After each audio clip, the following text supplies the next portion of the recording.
অভিশাপ আছে। কেমন অভিশাপ আছে এখানে? তুমি জানতে চাও? না। ঠিক আছে, চলো এখান থেকে বেরিয়ে যাই আমরা অভিশাপ লেগে যাওয়ার আগে।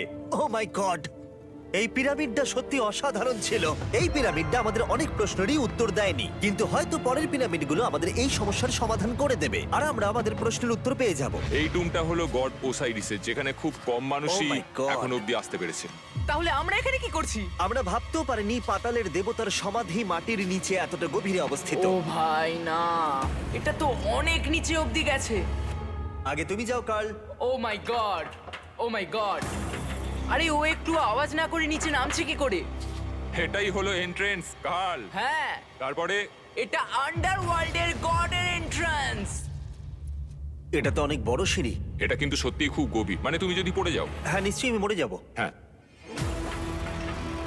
এটা কিন্তু সত্যি খুব ভয়ঙ্কর। আমার নিচে নামতে একদমই ইচ্ছা করছে না। আর যদি তোমাদের এটাতেও ভয় না লাগে তাহলে বলি এরপরে আমরা এটার মুখোমুখি হলাম। 3000 বছরের পুরনো মানুষের হাড়। ও মাই গড, আমি এটা কেন ধরে আছি? আচ্ছা এটা কি খুলি? এটা একটা খুলি, হ্যাঁ। ও মাই গড,